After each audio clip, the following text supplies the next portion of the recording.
Cool. You betcha. It's a big concern. You know, we have a big sky up here, and so there's, you know, a lot of space, but there's also a lot of little bits of debris that fly around.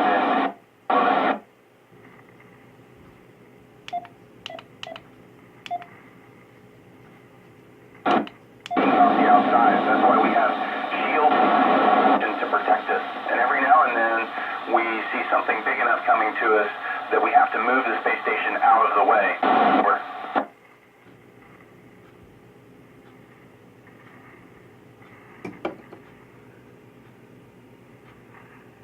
Vinka, I was able to perform 2 spacewalks at the end of March and the beginning of April, and it's an amazing view, an amazing experience to be inside your own spacesuit that's self-sustaining. So it's like I'm in my own spacecraft. It has everything I need to survive out there for about 7 hours. Over.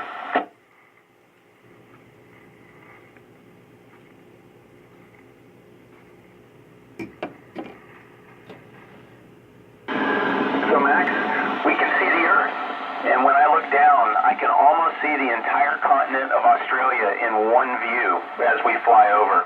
You can see the colors on the ground, and so I can see red soil, and I can see deep blue oceans, and I can see the turquoise greens when I see a reef. So amazing view down. When I look up, I see space. I see the moon, I see the stars, and it's very similar to the sky that you see at night, the moon and the stars. They're about the same size, the moon's about the same size, and the stars look very similar because I'm only 250 miles above you, so I'm not that much closer to the moon, and the stars really don't change their perspective. Over. KJ4BJ.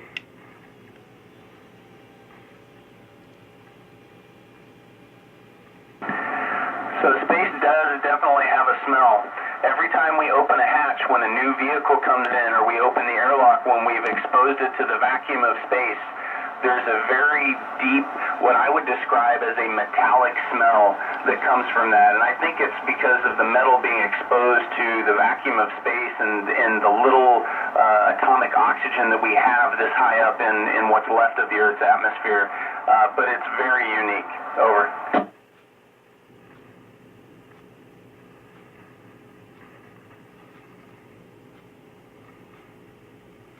Andre, the things we need most are the things that we need to survive.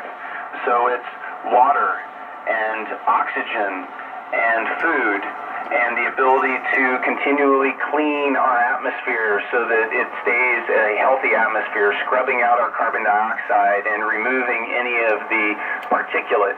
If you notice at your house, dust accumulates on the ground, but up here, there's no gravity to pull any kind of dust or dirt to the ground, so it just floats around. So we use ventilation to circulate our air and clean it continually. So the things we need most are the things we need to stay alive. Over.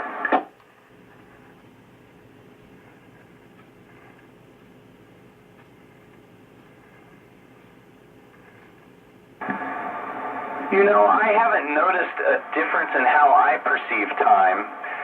We use a clock up here, Greenwich Mean Time, and that's what we synchronize ourselves to. And so I have a normal 24-hour day. If I look outside the window, because we're going around the Earth 16 times a day, I actually would be able to see 16 sunrises and 16 sunsets every day. So when it's time to sleep up here, we have to close the windows so the light doesn't come in, and we turn out all the lights so it's dark so that we can get some sleep. Over.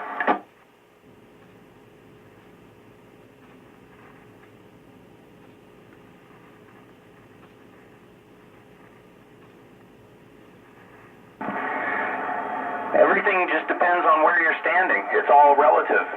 So if you're driving down a highway going really fast, say you're going 150 kilometers an hour, and another car comes up to you and they're going 149 kilometers an hour. As you pass them, it looks like you're going pretty slow relative to them. But relative to the ground that you're driving on, you're going pretty fast. So it's the same thing up here. Everything looks like it's going slow because we're going fast together, right next to each other up here. but we are zooming across the sky at 17,500 miles an hour. Over. Kilo Juliet 4, Bravo Juliet.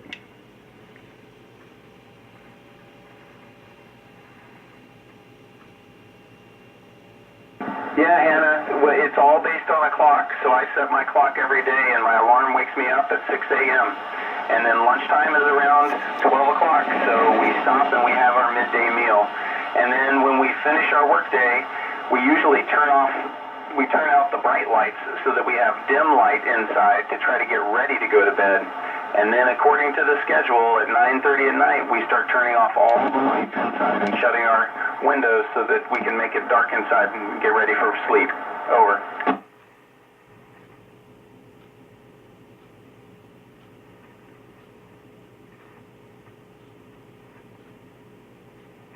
Ben, it's really difficult to do. So you have to be very careful, especially when you open packages, because if you pull on the package and you end up shaking it, or you open a can and you end up jerking it a little too much, things fly everywhere.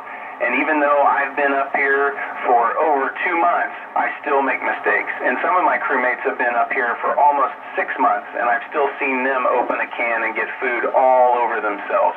So eating a meal can be a very adventurous experience. Over.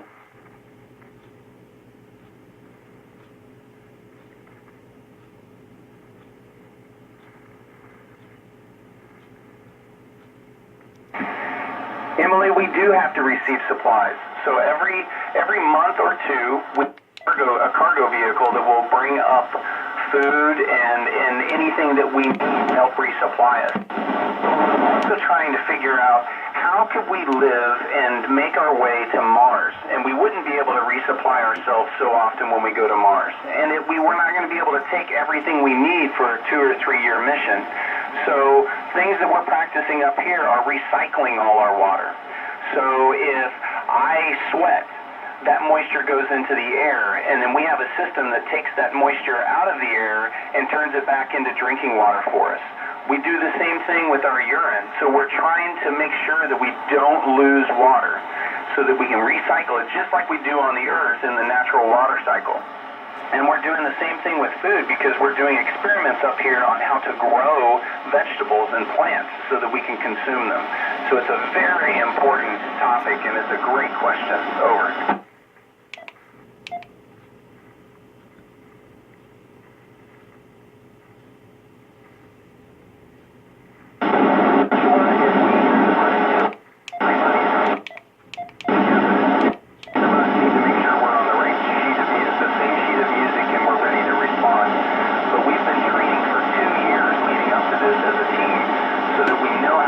To those